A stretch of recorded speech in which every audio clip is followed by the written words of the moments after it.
All right, let's get started. Please try to have a seat if you can find a seat, and let's get the show on the road. So welcome everyone to CS221. This is Artificial Intelligence. And if you're new to Stanford, welcome to Stanford.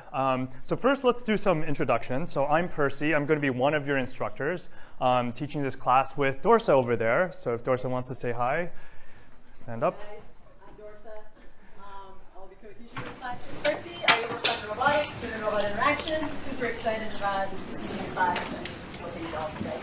Great, so we're going to be trading off throughout the quarter. And we also have a wonderful teaching team. So these are your CAs. So if all the CAs could stand up, and I'll give you each person an opportunity to say 3 words about what you're interested in.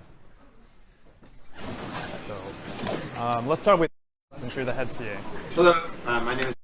I'm a PhD student, and I'm interested in natural language processing. Yay. Hi, my name is. I'm a second-year master's student. I'm interested in machine learning and data mining. Hi, I'm a second-year master's student, and I'm interested in machine learning and natural language processing. Everyone, my name is first-year master's student, and I'm interested in computer vision. Hi, I'm also second-year master's student. I'm interested in Hello, I'm a first year master's student, and I'm interested in reinforcement learning. Hi everyone, I'm a first year master's student. I'm interested in machine learning and differential privacy.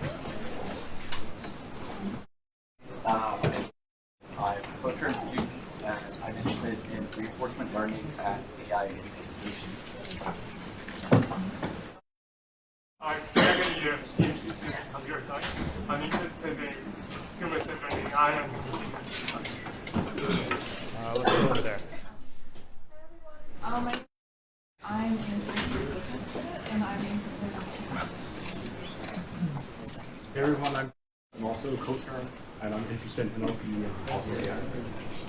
Hi everyone, I'm a master's student, and I'm interested in learning different.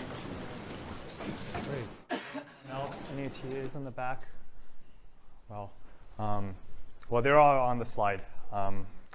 Okay, so as you can see, we kind of have a very diverse team, and so when you're thinking about kind of final projects later in the quarter, you can tap into this kind of incredible resource. So 3 quick announcements.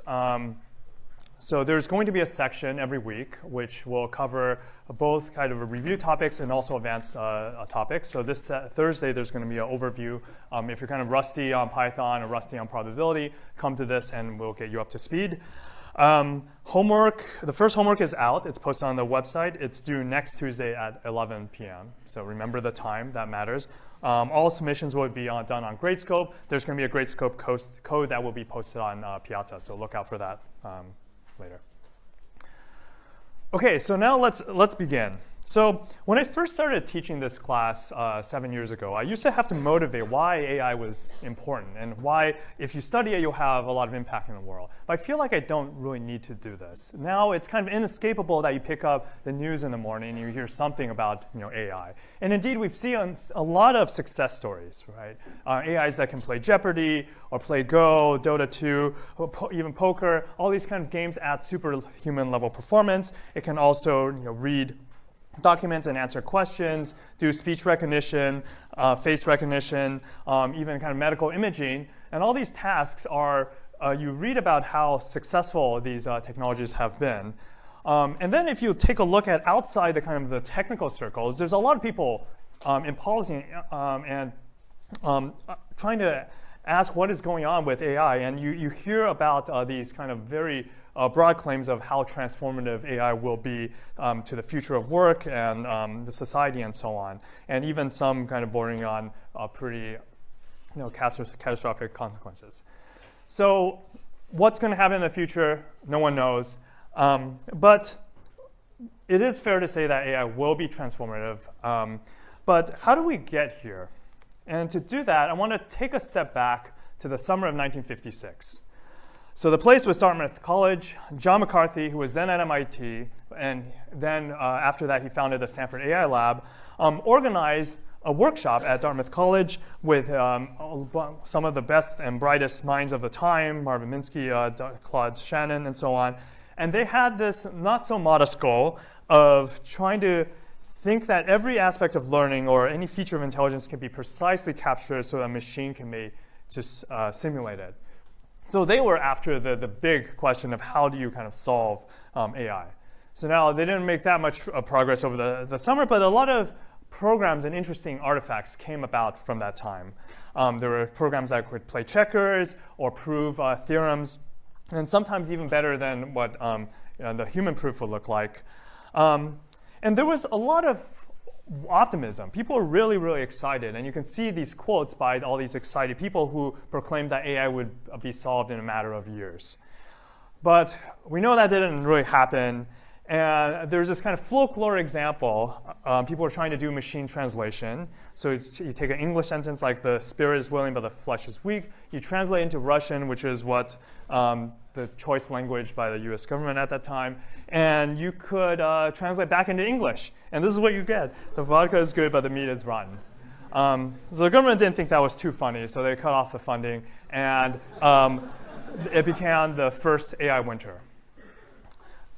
So there's a period where AI research was not very active and was not very well funded. So what went wrong here? These were really smart people, right? They just got maybe a little ahead of themselves. So two problems. One is that the compute was simply not there, right? It was millions or even billions of order of magnitude compared less than what we have right now. And also the problems, the way they formulate them, intrinsically rely on a kind of exponential search, which no matter how much compute you have, you're never going to win that race. They also have a limited information. And this is maybe a kind of a more subtle point that if I gave you infinite compute and I asked you to translate, I don't think you would be able to figure it out because it's not a computation problem. You just need to learn the language and you need to experience all the subtleties of language to be able to translate. But on the other hand, AI wasn't solved, but a lot of interesting contributions to computer science came out of it. Lisp had a lot of ideas that underlay many of the high-level programming languages we have, garbage collection, time sharing, allowing multiple people to use one computer at the same time, which is something that we kind of take for granted. And also this paradigm of separating what you want to compute, which is modeling, and how you do it, which is inference, which we'll get to a little bit later. Okay, so people forget quickly, and in the 70s and 80s, there was a renewed generation of people getting excited about AI again. And this time, it was all about knowledge, right? Knowledge is power. And there were a lot of expert systems which were created, and the idea is that if you could encode experts' knowledge about the world, then you could do kind of amazing things. And at the time, the knowledge was encoded in generally a set of rules. And there were a lot of programs that was written, and you notice that the scope is much narrower now. The goal isn't to solve all of AI, but to really focus on some choice problems like diagnosing the diseases or converting customer order parts into parts and customer orders into parts. And this was the first time that AI, I think, really had a real impact on industry. So people were actually able to make useful products out of this. And knowledge did actually play a key ingredient in curbing this exponential growth that people were worried about. But of course, it didn't last long. Knowledge as deterministic rules was simply not rich enough to capture all the kind of nuances of the world. It required a lot of manual effort to maintain. And again, a pattern of overpromising and under-delivering that seems to plague AI people led to the collapse of the field and the kind of second AI winter. Okay, so that's not the end of the story either. But actually, it's not kind of really the beginning either. So I'm going to step back further in time to 1943. So what happened in 1943? So there was a neuroscientist, McCulloch, and a logician, Pitts, who were wondering and marveling at how the human brain is able to do all these kind of complicated things. And they wanted to kind of formulate a theory about how this could all happen. So they developed a theory of artificial neural networks. And this is kind of, you can think about the root of deep learning in some sense. And what was interesting is that they looked at neurons and logic, which are two things that you might not kind of necessarily associate with each other, and showed how they were kind of connected mathematically. And a lot of the early work in this era around artificial neural networks was about studying them kind of from a mathematical perspective. Because at that time, the compute wasn't there, you couldn't really run any kind of train any models. And then in 1969, something interesting happened. So there's this book by Minsky and Papert called Perceptrons. And this book did a lot of mathematical analysis. And it also showed that linear models, one of the results out of many, was showing that linear classifiers couldn't solve the XOR problem. The problem is, another way to think about the problem is basically given two inputs, can you tell whether they're the same or not, or different? And so it kind of shouldn't be a hard problem, but linear classifiers couldn't do it. And for some reason, which I don't quite understand, it killed off neural nets research, even though they said nothing about if you had a deeper network, what it could do. But it's often cited that this book swung things from people who were interested in neural networks to the field of AI being very symbolic and logic-driven. But there was always this kind of minority group who were really invested and believed in the power of neural networks, and they thought it was just kind of a matter of time. So in the 80s, there was a renewed interest. People kind of discovered or rediscovered the backpropagation algorithm, which allowed for a generic algorithm that could train these multi-layer neural networks, because single layer, remember, was insufficient to do a lot of things. And then one of the early success stories was Jan LeCun in 1989 applied a convolutional neural network and was able to recognize handwritten digits. And this actually got deployed by the USPS and was reading kind of zip codes. So this was great. But it wasn't until this decade that this area of neural networks really kind of took off under the moniker deep learning. And AlexNet in 2012 was kind of a huge transformation where they show gains on the kind of ImageNet benchmark and overnight transformed the computer vision community. AlphaGo, as many of you know, and many kind of other, and the rest is history. Okay, so there's these kind of two intellectual traditions. The name AI has always been associated with the kind of John McCarthy logical tradition. That's kind of where it started. But as you can see, that there's also kind of this neuroscience-inspired tradition of AI. And the two were kind of really had some deep philosophical differences, and over the decades fought with each other kind of quite a bit. But I want to pause for a moment and really think about maybe there are actually kind of deeper connections here. Remember McCall and Pitts, they were studying artificial neural networks, but the connection was to logic, right? So from even in the very beginning, there is kind of this synergy that some people can kind of often overlook. And if you take a look at AlphaGo, which if you think about the game of Go or many games, it's a mathematically, you can write down the rules of Go in logic in just a few lines. So it's a mathematically well-defined logic puzzle in some sense. But somehow, the power of neural networks allows you to develop these models that actually play Go really, really well. So this is kind of one of the deep mysteries that has kind of, I think, is a kind of open standing challenge in AI. As with any story, it's not the full picture. And I want to point out on this slide that AI has drawn from a lot of different fields. Many of the techniques that we're going to look at, for example, maximum likelihood, came from statistics, or games came from kind of economics, optimizations, gradient descent came from was in the 50s, completely unrelated to AI, but these techniques kind of developed in a different context. And so AI is kind of like it's kind of like a New York City. It's like a melting pot where a lot of these techniques get kind of unified and applied to kind of interesting problems. And that's what makes it, I think, really interesting, because of the new avenues that are opened up by kind of unique combinations of existing techniques. Okay, so that was a really very brief history of how we got here.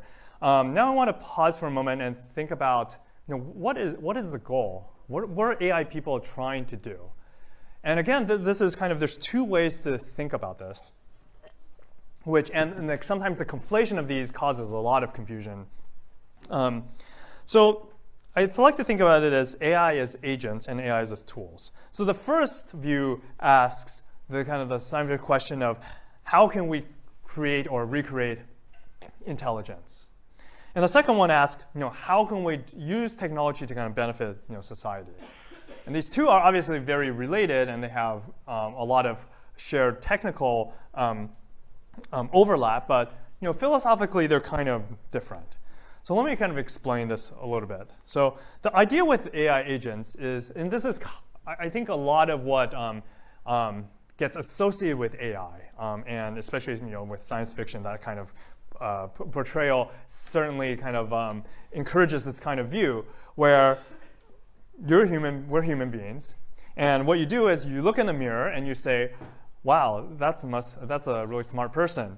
And you think, okay, what can humans do that is so amazing? Well, they can see and they can perceive the world, recognize objects. They can grasp cups and drink water and not spill it.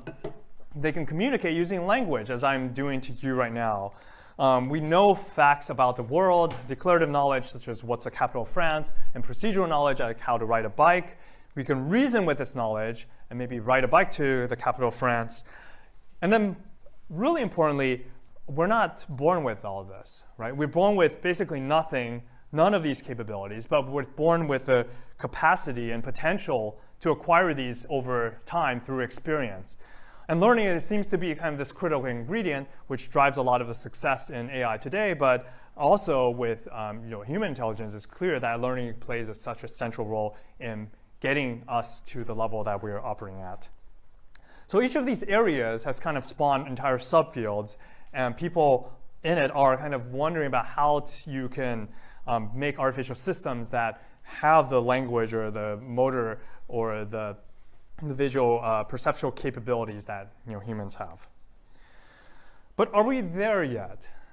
And I would like to think that we are very far. So if you look at the way that machines have been successful, it's all with a narrow set of tasks and millions or billions of examples, and you just crunch a lot of computation, and you can really kind of optimize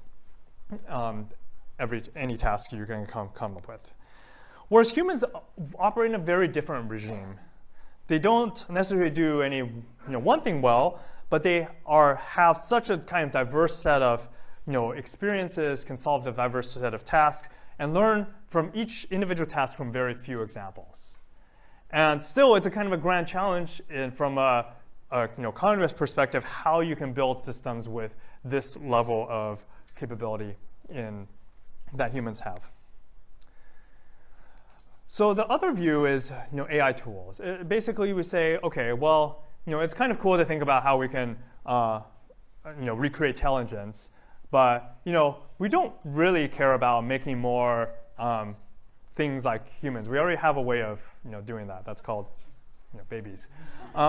So what instead we really like to do is not making something that's like a human, but making systems that help humans, because after all, we're humans. I guess it's a little bit selfish, but we're in charge right now. And a lot of this view and a lot of the success stories in AI are really different from the things that you expect this humanoid robot to come into your house and be able to do. For example, this is a project from Stefano Ehrman's group.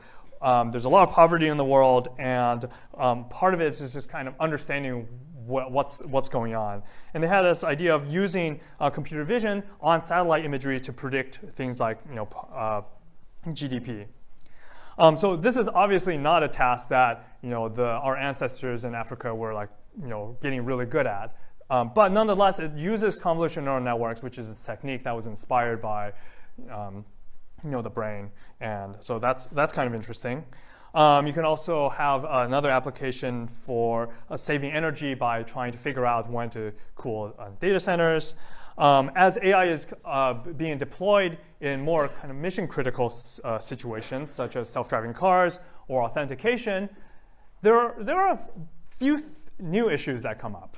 So, for example, there are this phenomenon called adversarial examples, where you can take these cool-looking glasses, you can put them on your face, and you can fool the computer save our face recognition system to think that you're actually someone else.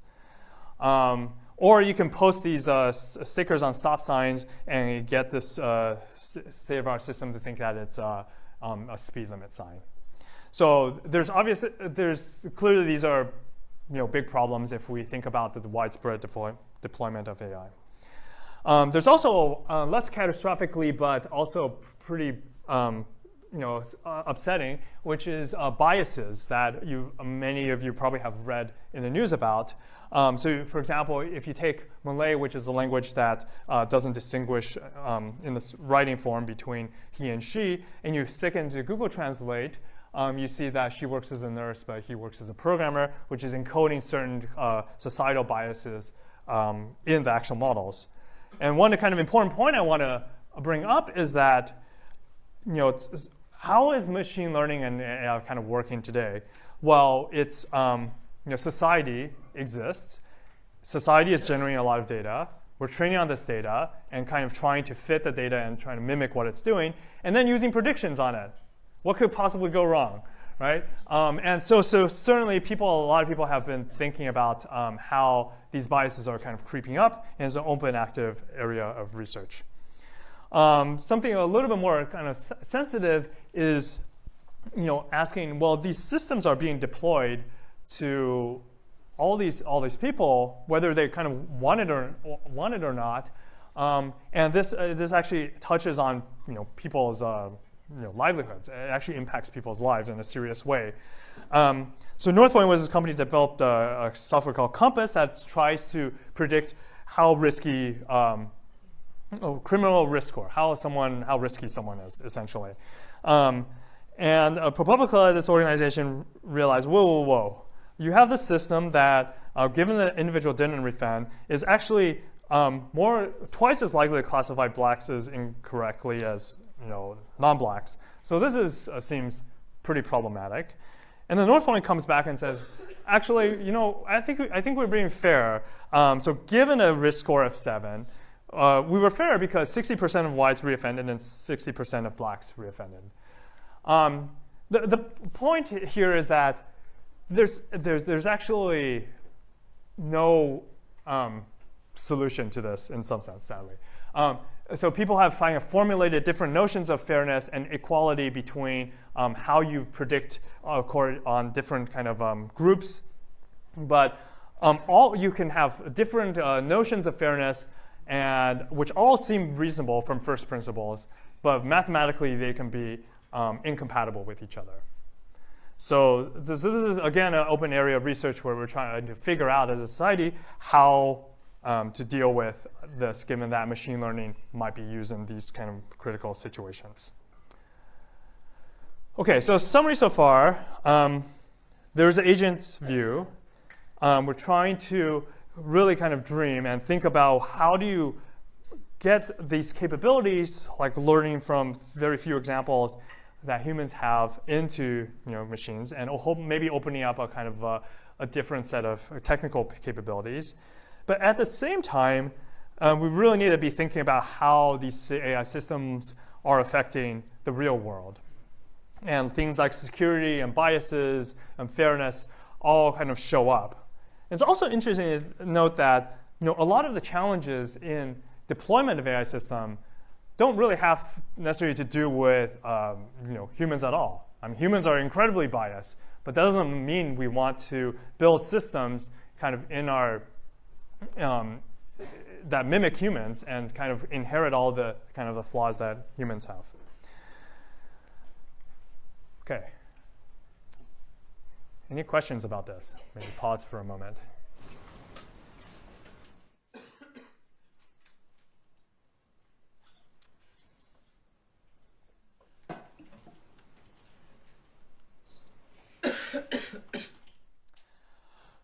So let's go on. So what I want to do next is give an overview of the different topics in the course. And the way to think about all of this is that in AI, we're trying to solve really complex problems. The real world is really complicated. But at the end of the day, we want to produce some software or maybe some hardware that actually runs and does stuff, right? And so there's a very considerable gap between these things. And so how do you even approach something like self-driving cars or diagnosing diseases? You probably shouldn't just like go sit down at a terminal and start typing, because then there's no overarching structure. So what this class is going to do is to give you one example of a structure which will hopefully help you approach hard problems and think about how to solve them in a kind of more principled way. So this is a paradigm that I call the modeling, inference, and learning paradigm. So the idea here is that there's 3 pillars, which I'll explain in a bit. And we can focus on each one of these things kind of in turn. So the first pillar is modeling. So what is modeling? The modeling is taking the real world, which is really complicated, and building a model out of it. So what is a model? Model is a simplification that is mathematically precise so that you can do something with it on a computer. One of the things that's necessary is that modeling necessarily has to simplify things and throw away information. So one of the kind of the art is to figure out what information to pay attention to and what information to keep. So this is going to be important, for example, when you work on your final projects and you have a real-world problem, you need to figure out, you can't have everything, and you have to figure out judiciously how to manage your resources. So here's an example. If you want to, for example, build a system that can find the best way to get from point A to point B in a graph, in a city, you can formulate the model as a graph where nodes are points in the city and edges represent ability to go between these points with some sort of cost on the edges. Okay, so now once you have your model, you can do inference. And what inference means is asking questions about your model. So here's a model. You can ask, for example, what is the shortest path from this point to this point? Right? And that's because now you're in model land. It's a mathematically well-defined problem. Now it's within the realm of developing algorithms to solve that problem. And most of inference is being able to do these computations really efficiently. And finally, learning addresses the problem, where did this model come from? So in any kind of realistic setting, the model might have a lot of parameters. Maybe it has millions of parameters. And how do you, if it wants to be faithful to the real world, but how do you get all this information there? Manually encoding this information turns out not to be a good idea. This is, in some sense, what AI from the 80s was trying to do. So the learning paradigm is as follows. What we're going to do is specify a model without parameters. Think about it as a skeleton. So in this case, we have a graph, but we don't know what the edge weights are. And now we have some data. So maybe we have data of the form people try to go from X to Y, and they took 10 minutes or an hour or so on. And then from this data, we can learn to fit the parameters of the model. We can assign costs to the edges that kind of are representative of what the data is telling us. Okay, so now in this way, we can write down a model without parameters, feed it data, apply a generic learning algorithm, and get a model with parameters. And now we can go back and do inference and ask questions about this. Okay, so this is kind of the paradigm. And I want to really emphasize that learning is not, as I presented, is really not about any one particular algorithm like nearest neighbors or neural networks. It's really a kind of a philosophy of how you go about approaching problems by defining a model and then not having to specify all the details, but filling them in later. Okay, so here is the plan for the course. we're going to go from low-level intelligence to high-level intelligence. And this is the intelligence of the models that we're going to be talking about. So first, we're going to talk about machine learning. And like I've kind of alluded to earlier, machine learning is going to be such a kind of an important building block that can be applied to any of the models that we develop. So the central tenet in machine learning is you have data and you go to model. It's main driver of a lot of successes in AI because it allows you to, in software engineering terms, move the complexity from code to data. Rather than having a million lines of code, which is unmanageable, you have a lot of data, which is collected in kind of a more natural way, and a smaller amount of code that can operate on this data. And this paradigm has really been incredibly powerful. One thing to think about in terms of machine learning is that it requires a leap of faith, right? So you can go through the mechanics of downloading some machine learning code and you train a model, but fundamentally it's about generalization, right? You have your data, you fit a model, but you don't care about how it performs on that data. You care about how it performs on new experiences. And that leap of faith is something that's I think gives machine learning its power, but is also a little bit, at first glance, perhaps magical. It turns out you can actually formalize a lot of this using probability theory and statistics, but that's kind of a topic for another time. Okay, so after we talk about machine learning, we're going to go back and talk about the simplest of models, right? So a reflex model is this. So here's a quiz. Okay, what is this animal?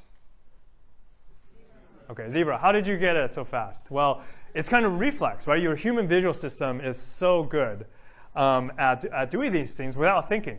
And so reflex models are these are models which just require a fixed set of computations.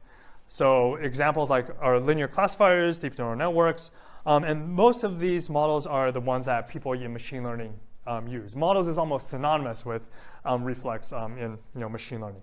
And the important thing is that there's no feed forward. It's just like you get your input, bam, bam, bam, and here's your output. Okay, so that's great because it's fast.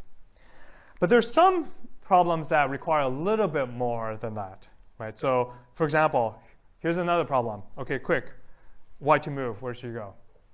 Okay, there's probably like a few of you who are like chess geniuses, but for the rest of us, I have no idea. I don't even know, wait, who's moving again? So in these kind of situations, we need something perhaps a little bit more powerful than a reflex. We need agents that can kind of plan and think ahead. So the idea behind state-based models is that we model the world as a set of states which capture any given situation, like a position in a game, and actions that take us between states, which correspond to things that you can do in this game. So a lot of game applications fall in this category: robotics, motion planning, navigation.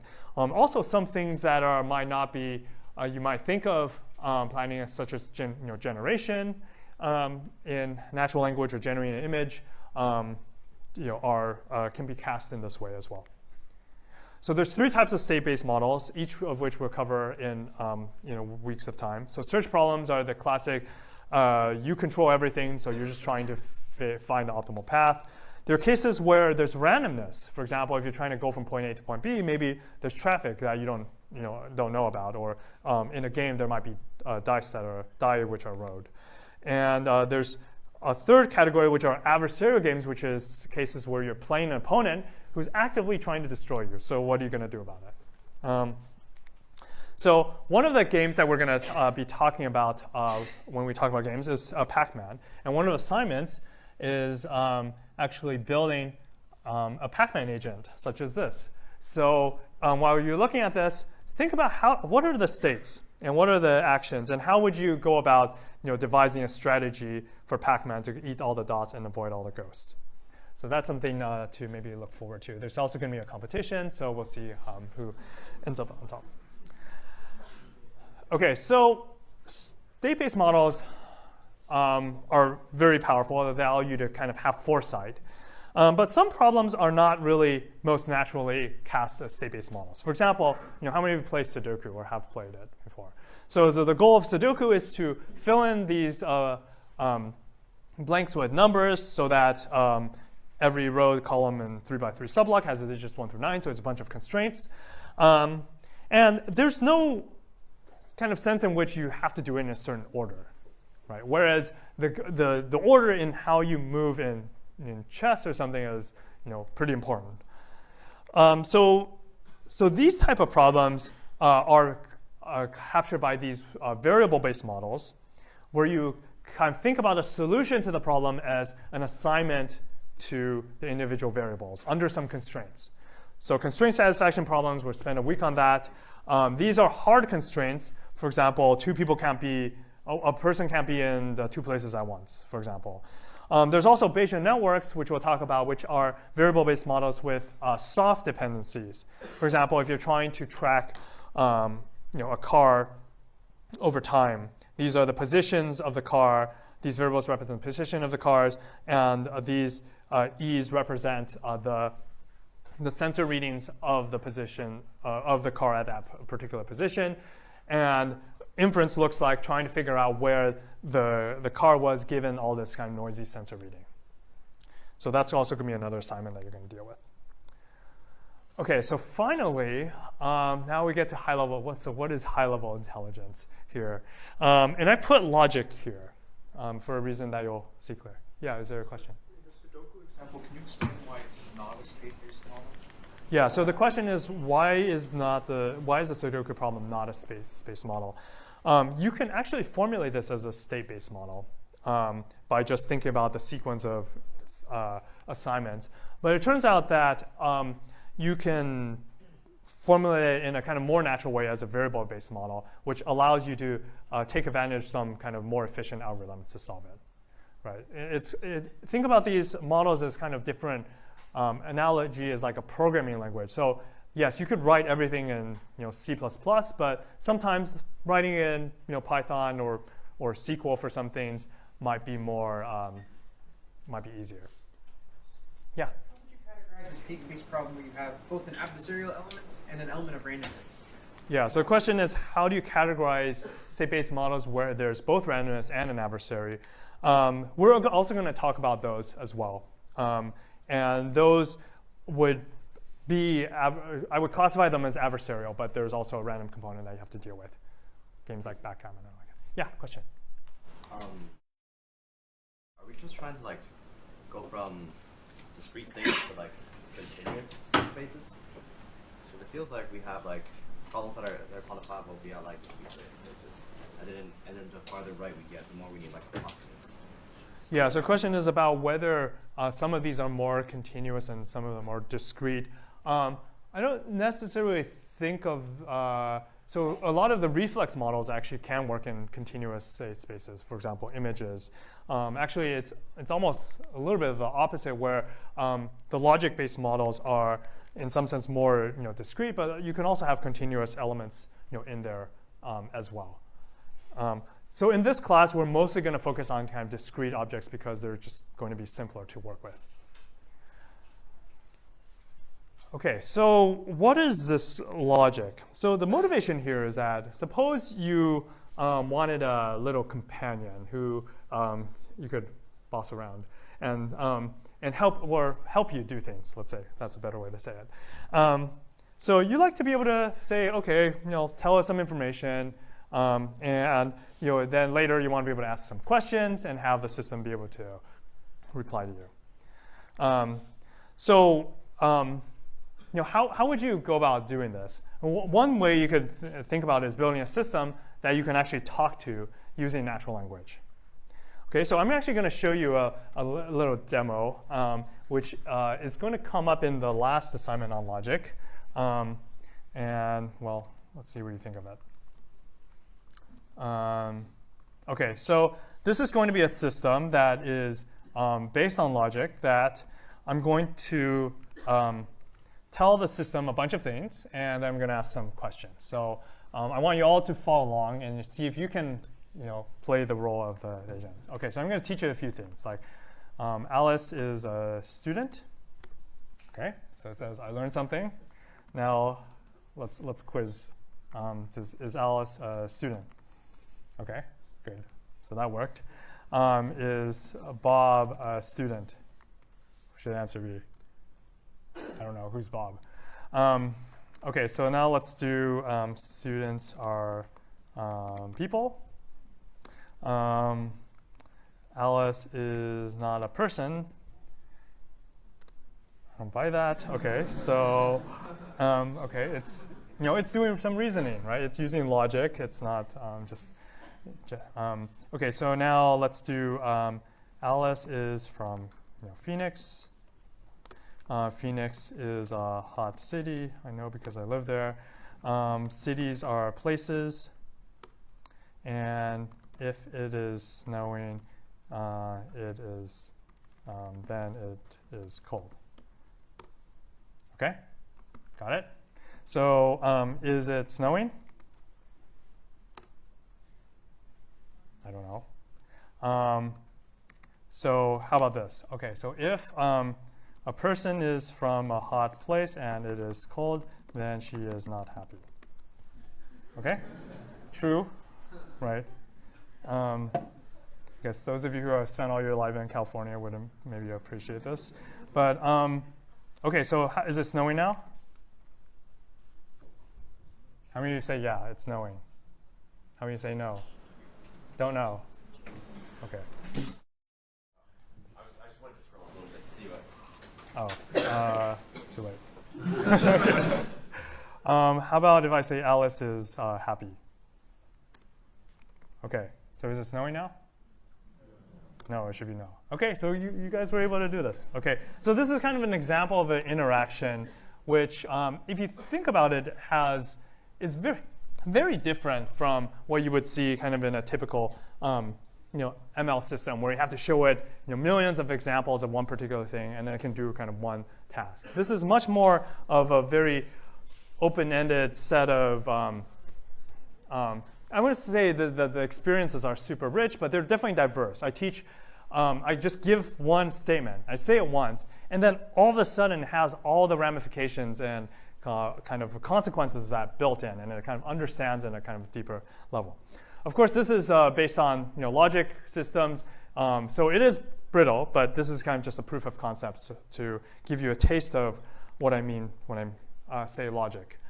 So, so these systems need to be able to digest these heterogeneous information and reason deeply with that information. And we'll see kind of how logic systems can do that. Okay, so that completes the tour of the topics of this class. Now I want to spend a little bit of time on course logistics. I want to, all of the details here are online. So I'm not going to be complete in my coverage, but I just want to give you a general sense of what's going on here.